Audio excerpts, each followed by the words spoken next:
between here. It's a double. There's 2 sheets of plywood here on this floor, and there's 2 sheets of plywood here on this floor to strengthen, so I can get multiple burns out of this.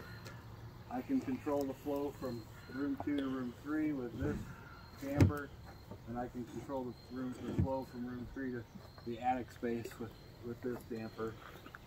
So you can see it over here. You were filming it. You can see it over here.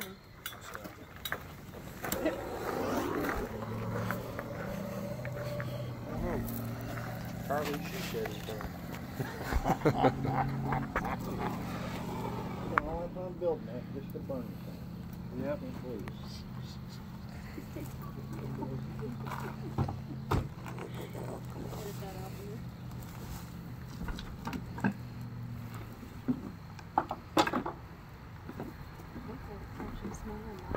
So, This one should. if I had a piece of wood like this and I had a piece of wood like this, which one's going to burn faster? The smaller one. Why? Surface area. Surface area, right? Surface area, available surface area to burn. So you have to think about that when you're driving around pre-planning houses and whatnot. I know we don't technically go into the houses and look, but every time you walk into a medical call, you look for detectors, you look for things that can kill you. You're kind of pre-planning every time we go out on any kind of a call, really. If you drive around the district, especially if you drive around Madison's district and see all the houses being built up there, look how they're being built. Look if they're being built with the TGIs, the lightweight trusses that they use, or gusset plates. There's nothing lightweight in this. It's all OSB, but there's no trusses or anything like that in here. No gusset plates. So one of the problems that we have, one of the problems I'll have with this thing is, because of the lack of oxygen available in this individual room, it'll take me a little while to get this started. You can get oxygen bottle with it. Yeah.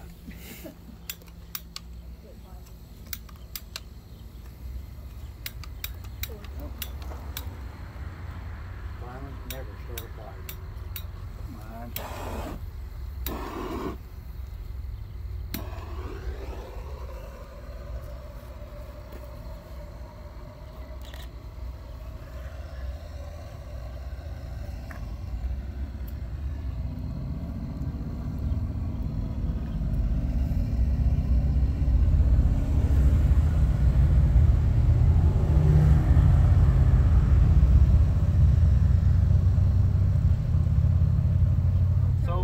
Talk about residential, commercial, whatever type of structure fires we're talking about these days. There's two different classifications that we use for fires nowadays. And I know this is kind of new for some of you, new for any of you guys that have just recently joined. But how are we classifying how a fire burns nowadays? Two different terms. Hot and cold. Well, besides that, yeah. It's always hot, burning. Right now, this fire is kind of going, smoldering, right? So Insipid. yeah, we used to use the terms incipient phase and free burning phase. We technically still do this. This is the incipient phase. But one of the other classifications that you'll find that we're using nowadays is vent limited fires and fuel limited fires. Okay, anybody know what the difference is? Fuel, you run out of fuel, and a vent, you're not getting the oxygen to it. Exactly. That's all. It's simple as that. It doesn't have any. There isn't any really fancy scientific terms that can go with that. I mean, there probably is with the UL Fire Research Institute, but for us, you either have enough fuel, or you have enough oxygen, or you have enough of both. In this case, this fire is kind of oxygen limited because two sides of it basically are, there's no way it can get oxygen. No way it can get oxygen from this side or this side. So it's going to steal from other areas.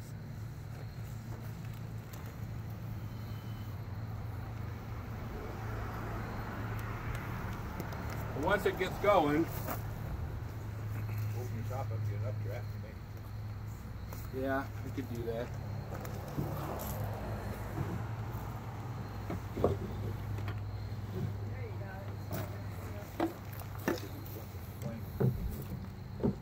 Once it gets going, we'll limit its oxygen availability, and we'll show you the difference.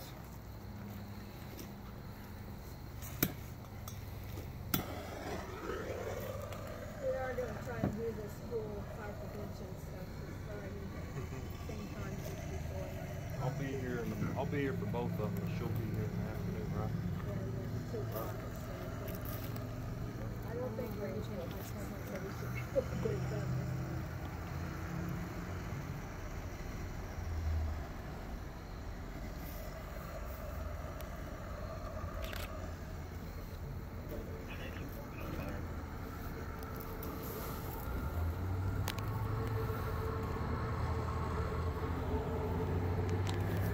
So we have to have enough fuel in order to keep a fire sustained, burning, right? What are the 4 things that we have to keep a fire burning?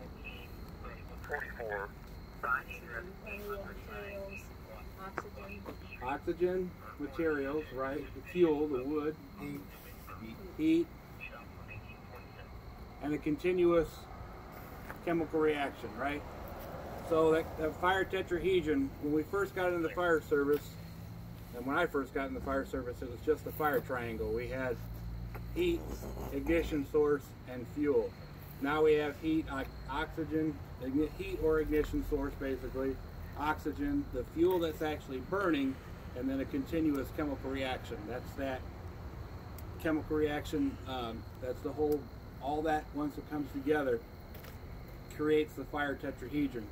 So if we remove one of those products of combustion, what's going to happen? Right, fire's going to go out, right? So my biggest problem with this is it doesn't have a whole heck of a lot of oxygen. Even though all the doors and everything are open, it's still limited oxygen in that little box. And if the fire gets so big in that little box, it will eventually, and I close the doors, it'll eventually do what?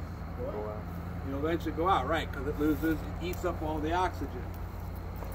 But as I start limiting its available oxygen,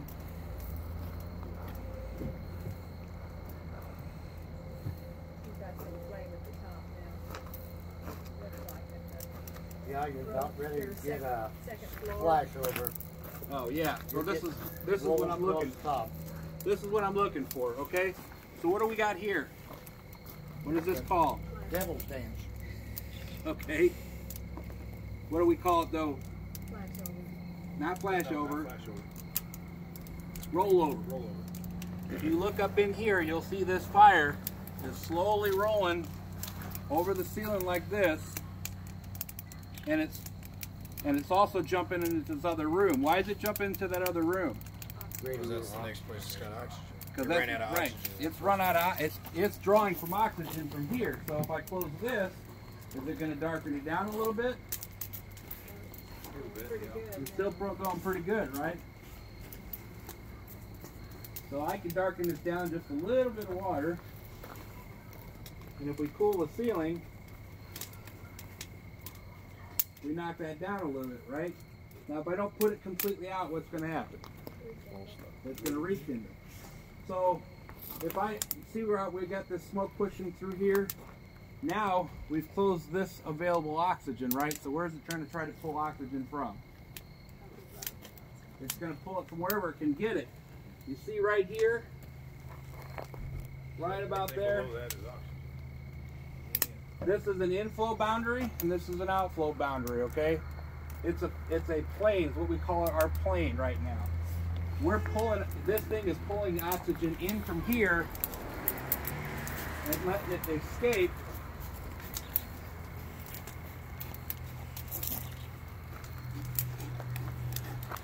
I want to put it completely out, but I want to darken it down.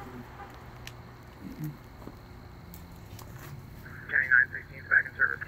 See, it doesn't take a whole lot of water to put fire out. Clear. There's a real misconception in the fire service that we need tons and tons of water. If you put water on the scene of the fire and actually break that chemical reaction, you're going to knock fire down really quick. In a closed room, a room and contents fire, if you go into a room and contents fire and that's basically all it is. It hasn't extended into the attic. It hasn't extended anywhere else. And we get a good stream on it. What two things are helping us put that fire out? We're reducing the oxygen supply. We're cooling. We're cooling the fuel, but what happens to water when it hits fire? Turns into steam. Steam, right? Can steam help put out? Yeah, can steam help put out a fire? Yeah. Yes. So, if we open up this and we start drawing fire this way, right? You see how we got a nice churning of smoke? And see how it continues to build? We'll open it up here. And I don't have a lot of fuel in this thing. I've just got a handful of pieces of wood. But I have no fuel whatsoever in this room. No fuel whatsoever in this room. But you can see how this is pulling out. There's a lot of flame in that room. Yeah, a lot of flame in that room. Now they're starting to get flame in here.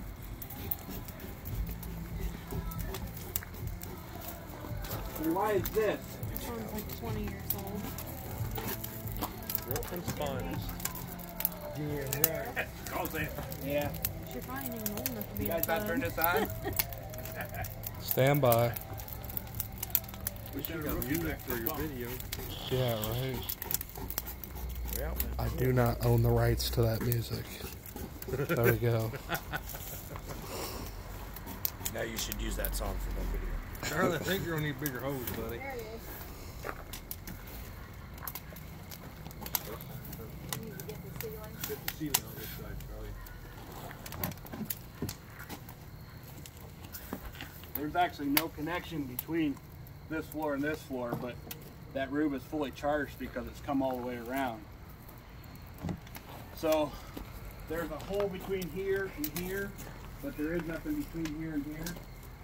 So you can still see though how, and I'm actually just trying to knock out my actual structure, but you can see now how we've got a little bit of fire here. We've knocked down most of what is in here, but I still got flames up here in this upper quadrant, right? What do you think this is burning over here? Floor and It's the actual structure, right? It's the wall. It's the wall of my structure. If you look inside there, you can see the wall of my structure. But if I were to close this all up, fire went out, right? What'd I do to it? Cut off the oxygen. Yeah, I vent limited it. I took away its oxygen source. If I bring it back, bring the oxygen source back, it's starting. see how it'll start back up? It wasn't fully extinguished. Just a little bit in the wall. Yeah, there's just a little bit. I probably put too much water on it, but throw a couple more pieces of fuel in there.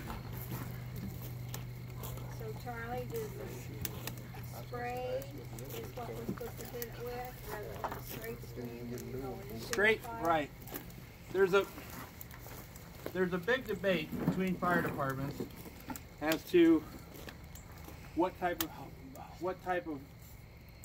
stream should we use. Okay, we have combination nozzles, we have smoothbore nozzles, we have all sorts of different nozzles out there. I can't tell you that there's any one specific way to fight fire in terms of what type of nozzle, because like the nozzles we use here are different than what we use at Madison.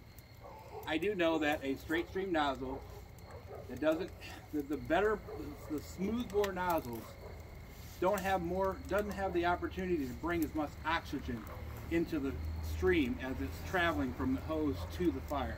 Okay, so a solid bore nozzle, smoothbore nozzle, put directly on the seat of the fire should make fire go out quicker than a broken stream nozzle. But there's still a lot of conventional wisdom out there that says, hey, we've always fought it with fog nozzles. Fog nozzles have always worked. In my opinion, the smoothbore nozzle right to the seat of the fire. It's going to make the fire go out quicker than a broken stream nozzle. Unless you hit it so hard you just blow in every direction. Yeah, exactly. Spray it. And that's all these disadvantages. One of the things that the UL Fire Research Institute is trying to do is through their testing, they're trying to see what's more effective, a broken stream or a solid stream nozzle.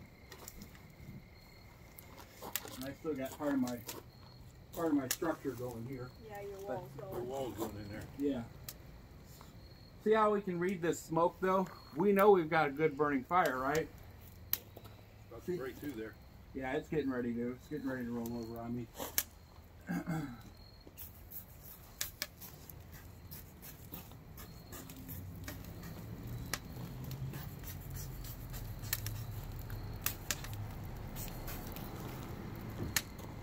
Now you can see there's still a lot of turbulence in this smoke, isn't there? We can open this up.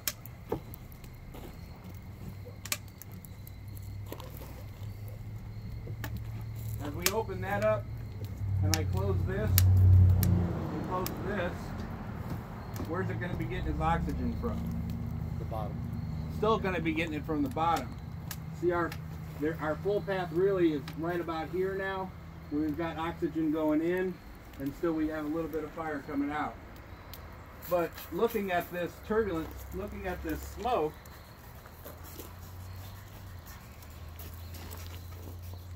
if you were to pull up to this, a fire such as this, and see the smoke coming out of the top of it, or even coming out of this door with that turbulence, does it look like there's a lot of fire in that building?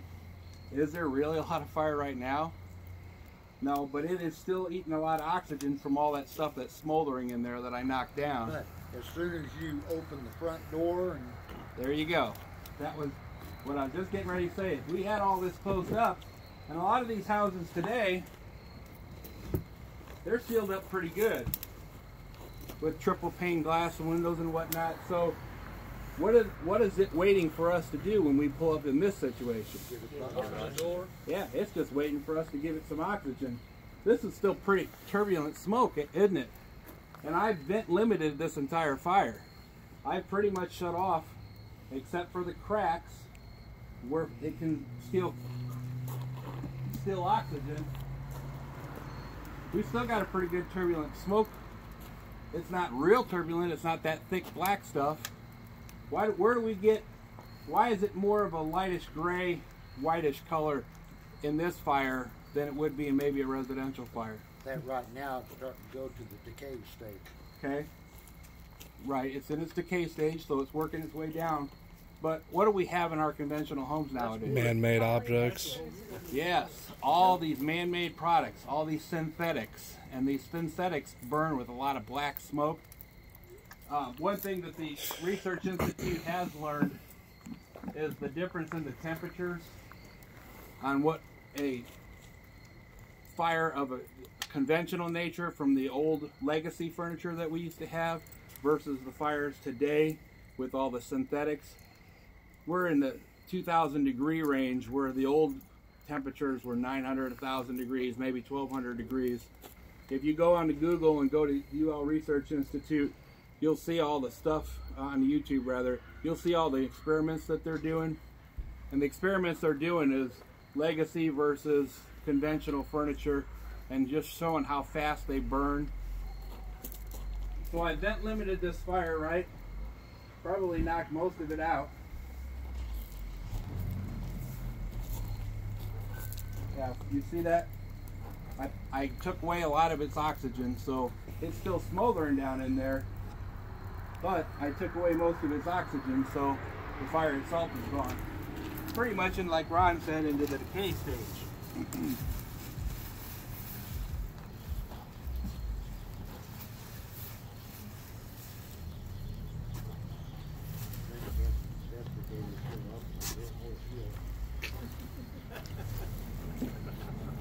Yeah, he's on the other side of you there.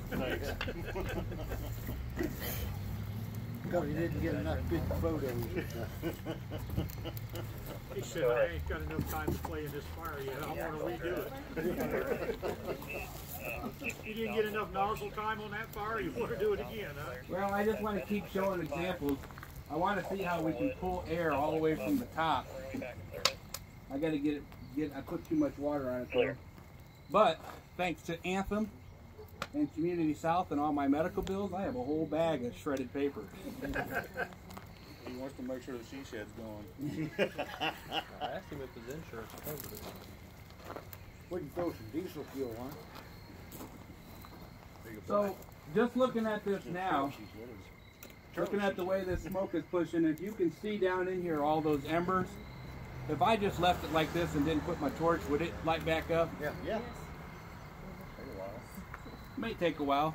Just depends on how many embers are down there. What's the real contributing factor to whether that lights back up? Still has heat in there. How much heat is in there and how much oxygen I'm giving it.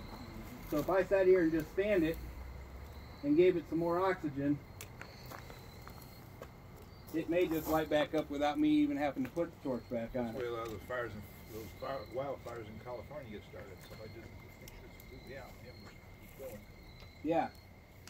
And obviously the wildfires in California have a lot more what? Fuel on the ground. Fuel on the ground, there's fuel in the air, right? And there's oxygen. Lots of oxygen. The winds that the fire creates. I was just about to say, do you know that a wildfire the size of those that they get out in California, they will actually create their own weather patterns? Yes. Oh, yeah. If you, and do some research on that. It's actually pretty impressive.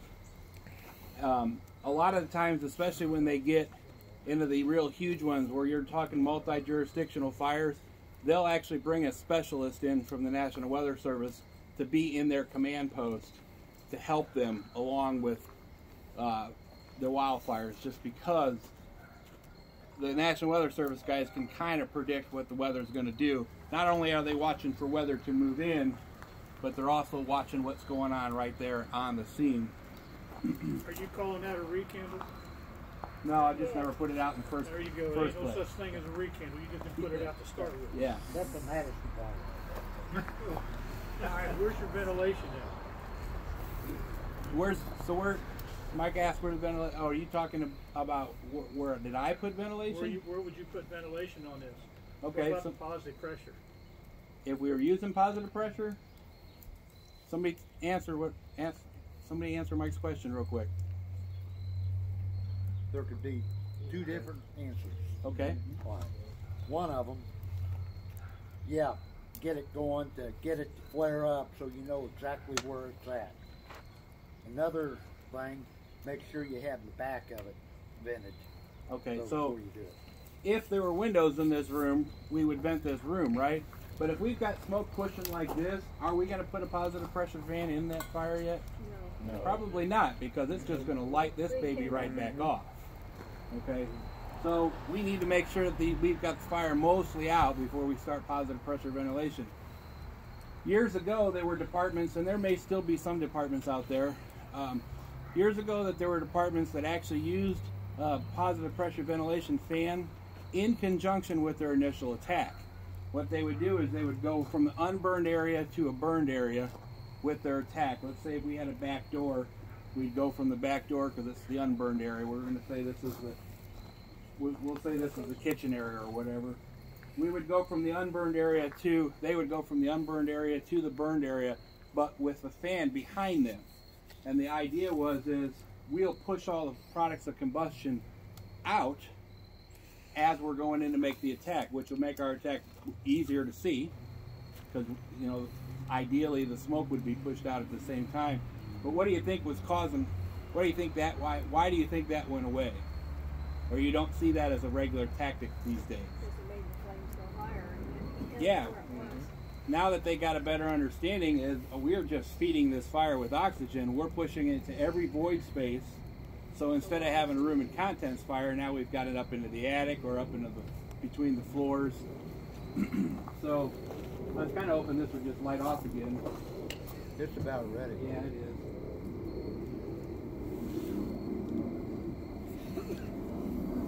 Charlie, I think one of the things that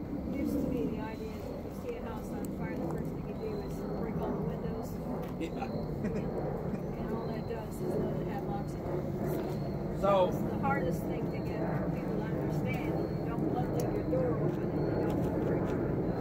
And that's one of the things that John Schaefer's working really close with is the close your door concept. The whole concept. It's actually a a FEMA, United States Fire Administration study that they're doing. Close before you doze. And the concept is, if you close the doors between these rooms, ideally, if we get to the fire quick enough, we can put it out before there's significant damage in these other rooms.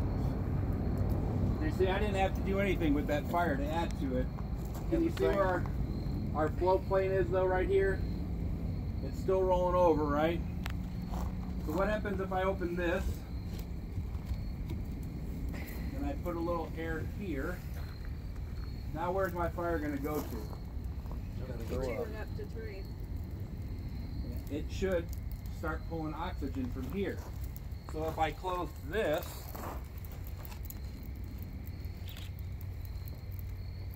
now where's my fire going to go? Up to the wall. Yeah, it's going to pull wherever it's getting oxygen from, right? I've pulled out the divider between this room and this room, but this divider is still closed. So it's still vent limited. Now if I open this, watch, see the change in the smoke? Now where's that fire going to go? Up to the attic. This is why we ventilate attics above the fire, okay? In this case, because I didn't build one on each side, there's not a connection between here, but we'll pretend that this is above our fire room. You can see how when I open this, see how that smoke's now starting to pull from everywhere else? I've got that thing pretty well vent limited right now because the connection between this room and the attic is closed. But watch the smoke down here and watch the smoke up here when I open this up again. See that turbulence? See how all the smoke is gone from over here? Just that one connection. See how it starts popping up over there again? Just opening that in that one spot right there is now pulling that fire through this room, or pulling the oxygen through this room and up into this attic space. If I close this and took it to a vent off, Yeah, I saw that flash over there. look how this is pushing now.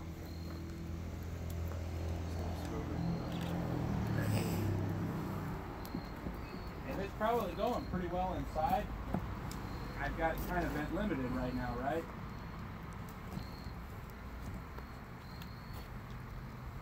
But if I got this hot enough, and I don't think it's hot enough right now. Come on.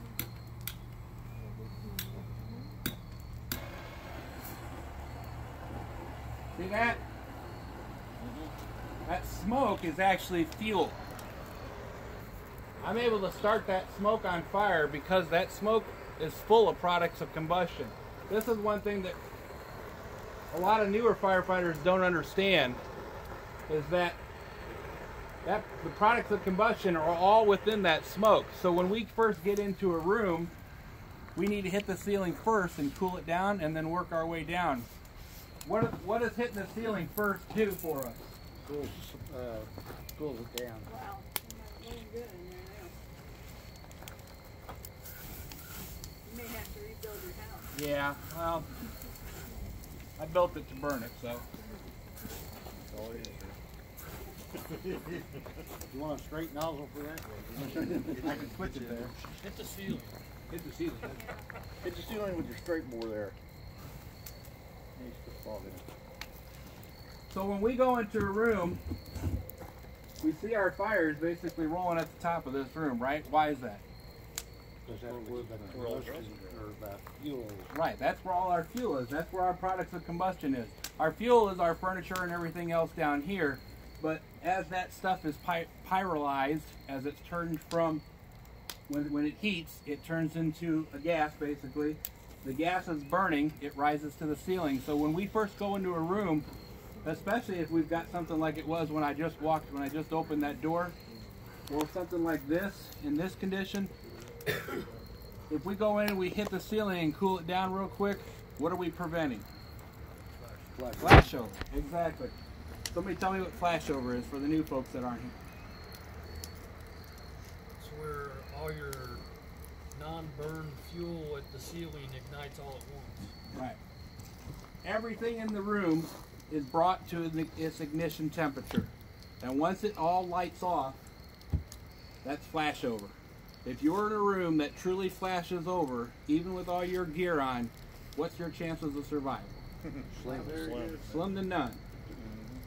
Especially nowadays with the fuels burning as hot as they are burning. If I open this door, I'll pull. Am I going to pull anything from here? Yeah, you'll pull to the right and then up and over. Yeah, but I've got this. You get that block. So if I pull here, see how that smoke changes?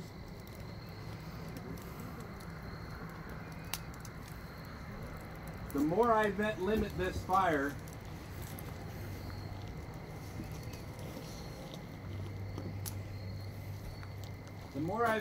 that fire, the harder it's going to have to burn, right? So anytime I create an opening above that fire or to the left or to the right of it, it's going to pull the oxygen from that spot. We still got a lot of fire in that room. It's hard to tell with the door almost closed, but if I close it all the way, now where is it going to get its oxygen? What's it around the joint. And you can see how this is pushing pretty good from that gable vent. So if you see fire, when you pull up and you see fire or smoke pushing from that gable vent that fast, you've got a what? It's working fire, right? We've got some kind of fire in there. If I open this, see how fast that turbulent smoke is pushing? Show them what would happen if you put a little water down through your vent hole. Oh yeah.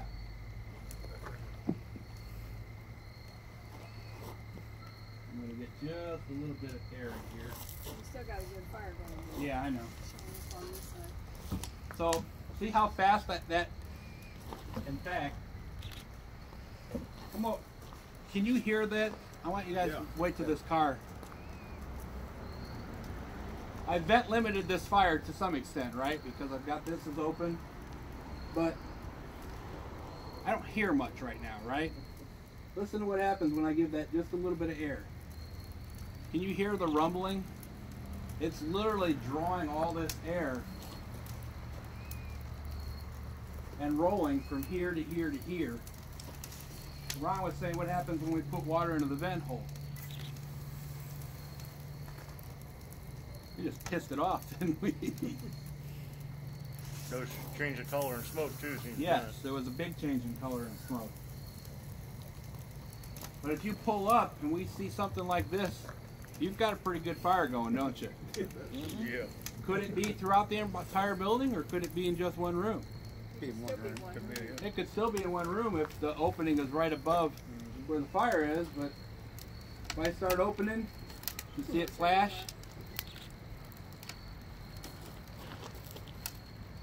I'm going to vent limit it again. Wow. See, it's going to pull from wherever it wants to pull. But if I open this, see how that flashed? There was all sorts of products of combustion built up in that room.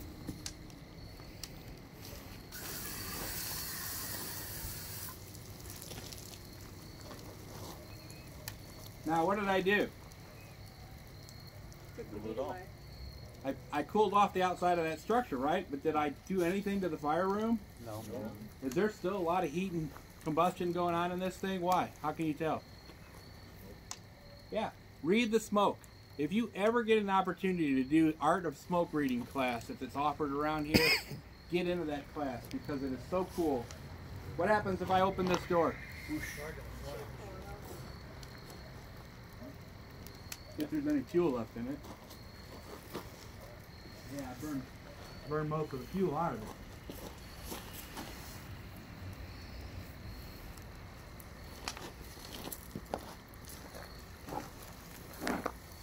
This There it goes. You got it then. Go back up. It'll flash over. It flashed over into the other room. You're gonna have to come out the door now.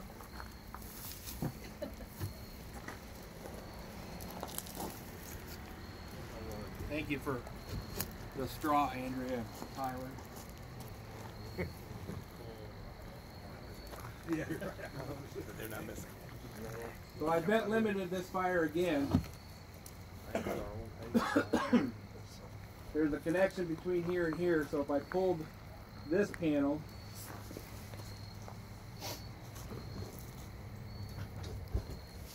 and opened that separation, and then I opened, let's say, door 4, what's going to happen at door 4? You got to tie across there. Pick a door. Door number 2. See how turbulent that is? So this is a real important lesson on why we don't vent other rooms. Darlene said, well, in the past, you know, we'd break every window. When I first got in the fire service, boy, if there was any windows left in a structure. Some still do. Well, yeah. Yeah, I happen to work for a department now that likes to tear shit apart, but... Imagine that. Surprise, surprise. Windows was a truckie's dream. Yeah. But nowadays, we've learned that flow paths, we've learned how we can control our flow path. So, notice that there's room, there's room, or there's an opening from this room to this room, and there's an opening from this room to this room. But I don't have a whole lot of anything going on right here. Why? Because it's sucking it in right Over there. Yeah, it's pulling it in or drawing it. Well, it's drawing it from both the bottom, but it's also drawing it from in here. You almost cannot see a flow path here. It's almost all exhaust. So it's probably pulling it from just these little spaces. Vent your roof and see what it does. What it changes. What changes coming out the window? Yeah, watch window 4 as I open the roof then.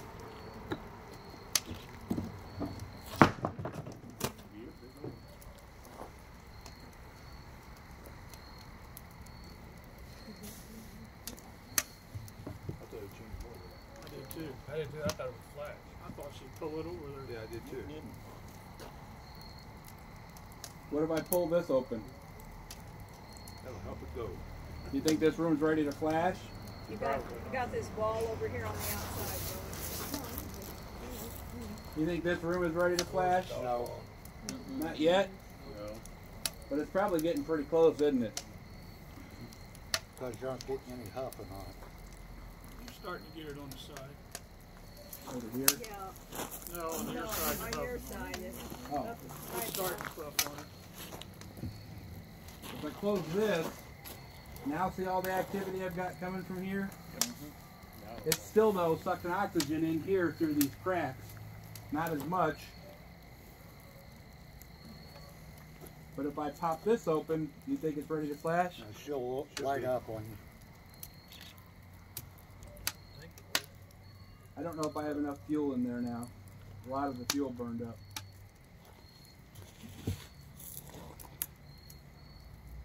You close your vent on You the still roof. got fire. You got outside wall fire. Over here on this side.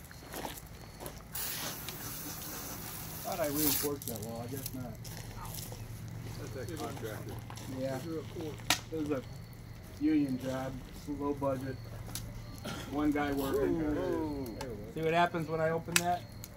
Now where your flow path is, oxygen in here, fire products of the combustion out here. Now open your top vent. I still got this closed. Now pull. See how turbulent that fire is? Or the smoke is at the top?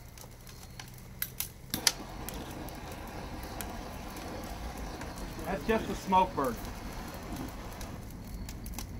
Whatever you vent. So it could look really bad when you pull up and you can just do Yeah, that's just the smoke. All that was is the smoke burning, because we've got this door open. I'm sticking my hand in this door. Nothing in that door, right? If I reopen it, I still don't have fire, right?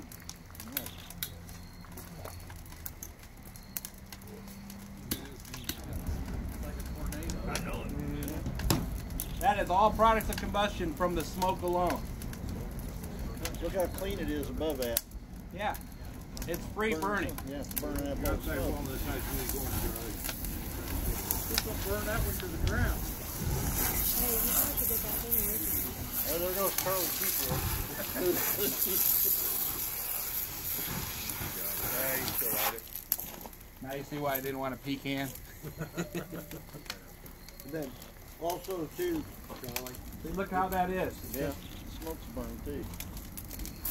if you pull up and you see it burning out to the vent hole like that where it's already vented, let it burn. Yeah, And then, because it's venting out yeah. what's going to hurt the occupants. But am I going to put my water line here? Right. The fire is down here. Do we always know where the fire is when we get there? No. So if I hit my fire here on the outside first, and then I go to the fire room, what's it called? Transitional attack. What is it, Charlie? It's called a transitional attack. If I knock my fire down from the outside, if I can figure out what room that wall the fire's in, and I knock it down from the outside and then go in, it's called a transitional attack. Again, That's kind of the philosophy that's been accepted on because we're not sending firefighters into that superheated environment. We gotta Right. knock it down from the outside first, then go in. right, but now it has a technical name that we're using. I just called it we protect our firefighters' asses. See how fast this thing lit up though when I started giving it a lot of air? Not call it. We don't have enough personnel. Get Mike off your ass. Watch how this will. Yeah. Watch how this will light back up off of the. There it goes. All it needed was that heat, and all this is the smoke that's just lighting off. Because we've got fire started in room 1, it's communicating to room 2, communicating to room 3, and every now and then, if you look in the attic space, you'll see a little puff. And the more I limit this, the more it'll suck from it. But I'm losing all my door integrity on some of these. So before it burns completely out, is there anything anybody wants to see?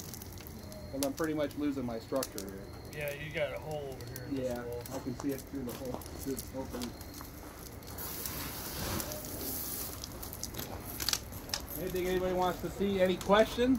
I think it's a good demonstration. Really good. And something to remember when you come up to a structure like this, we have doors and windows above each other. It's called balloon frame construction. Yeah, we have a lot of that, especially in our southern parts of our district. Any questions? Anything else anybody wants to see? Save your house. Yeah. The garbage man will get this Wednesday.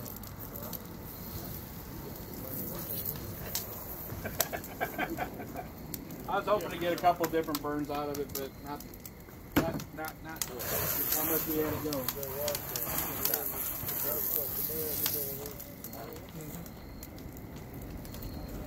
I've almost completely knocked down the fire room.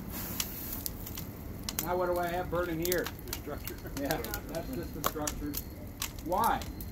Because it's got Superheated. Yeah, because we've raised this structure to its ignition temperature. And even if I darken it down, Here we come. how long do you think that's going to take to relight? Not very. Yeah. Why not? Why is it lighting right back up all of a sudden? Tornado. Heat. oxygen. Yeah, because I'm not actually putting the base of the fire out. These walls and everything are all still at their ignition temperature. We're very close to it. How much of this water stream do you think is getting turned to steam before it ever reaches the wall? Probably Structure collapse. Probably 99%. Master stream here in a few minutes. So, Structure but collapse. can you see how turbulent that is? When all my fires started down here, you see how turbulent this is? When I see something like this at a fire call, you see something like this, See it right here along the. Yeah, see how the fire? I have fire between the walls. What am I going to put guys into a building like this? Nope.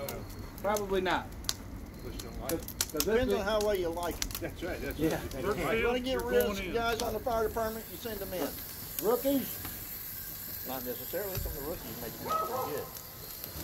See how that turned into steam? You can hear it turning to steam.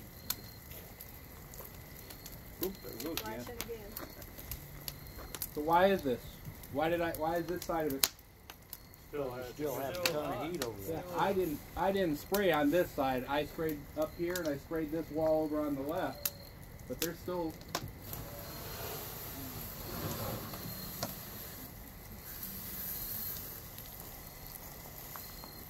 You can also tell your difference in your smoke when you're hitting it good too. Yeah. Turn white.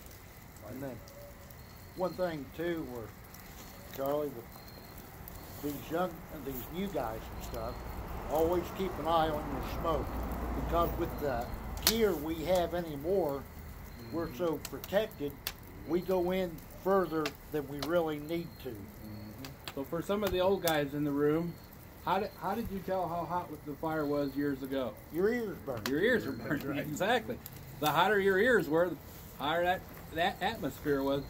And the gear wasn't as insulated either. And our gear wasn't as insulated. So the gear that we have manufactured now is much more thermally protecting us. But Need to go. it causes a false sense of security, right? It allows us to go in further into a building because we're not recognizing the products of heat and combustion as well, because our gear is really protecting us. I mean, there's still a lot of heat in here, but I can stick my hand in here and it's not affecting me, because I feel a little bit on my glove, but it in fact, when you go into the flashover chamber, if you get a chance to go into a flashover chamber, before it starts rolling over, they'll ask you to take your glove off and just stick it up and then pull your hand down, and you'll feel the different layers. That's your differentiation. Yeah. What's that called? What's the term? Thermal layering, exactly. For those of you guys getting ready to start Fire 1-2, that is a test question. Thermal layering. Yeah, so in the flashover chamber, and really in any building that's on fire, we can take our glove off and just lower our hand. Why do you think they tell us to go to the floor whenever we enter a building? Cooler. That's the most cooler. It's probably better visibility at the floor, right? More air coming in. Oxygen in there. And when we saw the different flow paths here, where was the oxygen coming in at? The bottom. Right, down here. Loading and smoking. So if you were in that class, in the online class that we sat in through the thermal imaging class, how could we use our thermal imaging camera to identify, to help us in a case like this? See if it's in the wall structures. Yeah, if we're pulling up to a fire, right, and we've got smoke pushing out, but we don't necessarily have flame blowing out of any window yet, what can the thermal imaging camera tell us? Where the hot spot is. Yeah, where is the structure more warm than it is otherwise? Obviously, can our thermal imaging camera see through the panes of glass? Yeah. No, they can't. They can see the glass. They can see the glass getting warmer, but they cannot see through the glass. That's one problem with the thermal imaging camera that is a drawback. Now, when we open the window, obviously you can see into the room, but if our thermal imaging camera hits a window and it's 600 degrees and the window to the left of it's 70 degrees, probably we've identified a fire. Remember, these newer houses are all built with double and triple pane glasses, so they'll hold back the heat a lot better. Once they do start getting rolling, though, especially these newer houses, they're all built out of what? They're all built out of trusses with lightweight construction and a lot of laminates. And OSB. And OSB. See how fast this thing went up?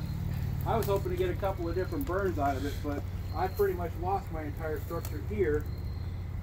Don't pick at it, it's going to collapse on Did you have good insurance? I did. In fact, this roof, the ceiling on this floor right here, that was actually 2 sheets of OSB, and it burned all the way through. So, what is OSB? Glue and wood chips. Yeah, it's wood chips that are all basically glued. Wood wafers and whatnot that are all basically glued together. Any other questions? I'm going to say one thing then. You new guys need to pay attention to the old guys. You don't learn from them guys, the older folks. Their job is to make sure you get to be older. They got a lot of experience that you can draw on. Pay attention to them, listen to them. Their job is to keep you safe. You can see on this how these walls are bowed here. This wall's pretty well eaten out, but this wall here was actually extra reinforced because I wanted to get more than one burn out of it. But you can actually, if you stand here too, you can see how the front of this is actually bowing out like this. So you see a lot of that going on. What else would you be looking for a possible building collapse? Well, for one thing, the roof is tilted too. Lower on this outside edge. Number one, the shingles are starting to bubble. There you go. That was what I was looking for. Smoke through the shingles, bubbling of the shingles. Are we going to put anybody on the roof to ventilate that?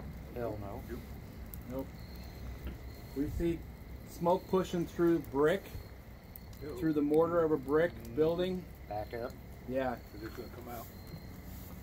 And where do we park our apparatus, or where do we stand? Out of the collapse zone. Out of the collapse zone, which is 1.5 times the height of the building.